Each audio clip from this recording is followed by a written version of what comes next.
Hi hello friends, మన ఇంటి సీరియల్లో ఈరోజు జగదాత్రి సీరియల్ చూసినట్లయితే ఏం జరగనుంది అంటే పాపం మాధురి భర్త మాధురినైతే ఇంటికి తెచ్చి వదిలిపెట్టేశాడనమాట. అంటే మీ వజ్రపాటిలోన ఇలాంటి దుర్మార్గుడు హంతకుడు ఉన్నప్పుడు నాకు మీ చెల్లెలు కూడా అవసరం లేదు, అందుకే నాకు అవసరం లేదు అనేసి యువరాజ్ వాళ్ళ చెల్లెలు మాధురిని తెచ్చేసి ఇంట్లో వదిలిపెడుతూ ఉంటే అందరూ ఇంత చిన్న విషయానికి మీరు ఎందుకలా ఇదైపోతున్నాడు, ఇప్పుడు యువరాజ్ అంతా మారిపోయాడు అనేసి జగదాత్రి వాళ్ళందరూ అంటున్నా కూడా అస్సలు వినిపించుకోవడం లేదనమాట. అంటే ఇలాంటి హత్యలు నేరాలు చేస్తున్న వాడి ఇంటి నుంచి పిల్లని నేను తీసుకొని రావడమే ఎక్కువ, వాళ్ళు తెలియక చేసుకున్నాను కాబట్టి ఇప్పుడు తెలిసొచ్చింది కాబట్టి నేను వదిలిపెట్టేస్తున్నాను, నేనైతే తీసుకెళ్ళను అనేసి ఇక్కడ వదిలిపెట్టేసి వెళ్ళిపోతాను అనేసి అంటూ ఉంటే అక్కడ నాకు ఇరుగు పొరుగు వాళ్ళందరూ ఒక్కొక్క మాట అంటూ ఉంటే నాకు అస్సలు సహించుకోలేకపోతున్నాను అనేసి అన్నాడనమాట.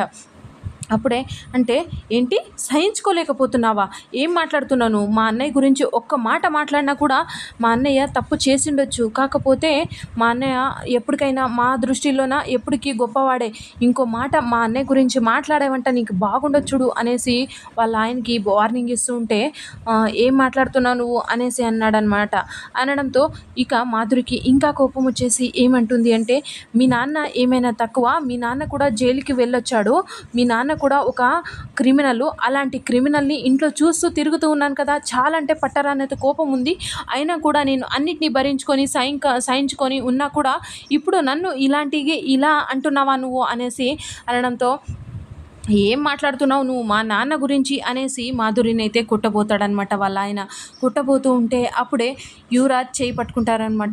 యువరాజ్తో పాటు ఇంకో ట్విస్ట్ ఏంటబ్బా అంటే కేదార్ కూడా చేయి పట్టేసుకుంటాడనమాట. అలా ఇద్దరూ చేయి పట్టుకోగానే వాడికి దిమ్మ తిరిగినట్టు, అంటే మాధురి భర్తకి దిమ్మ తిరిగినట్టు అయిపోతుందనమాట. ఏంటి ఇలా అనేసి అప్పుడే అవును నా భార్య ప్రెగ్నెంట్ ఉంది అనే పరిజ్ఞానం కూడా లేకుండా ఒక ప్రెగ్నెంట్ ఉన్న తన భార్య పైన ఈ చేయి చేసుకోవడం ఎంతవరకు న్యాయం అనుకుంటున్నావురా నువ్వు, వచ్చి సిగ్గులేనాడా అనేసి అంటూ ఉంటాడనమాట యువరాజ్.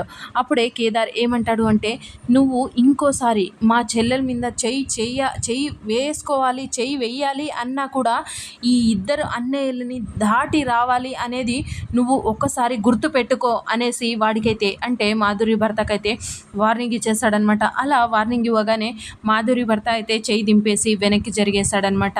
అంటే కేదార్ యువరాజ్ అయితే కలిసిపోయారా లేదా అనేది మనము రాబోతున్న ఎపిసోడ్లో చూద్దాము.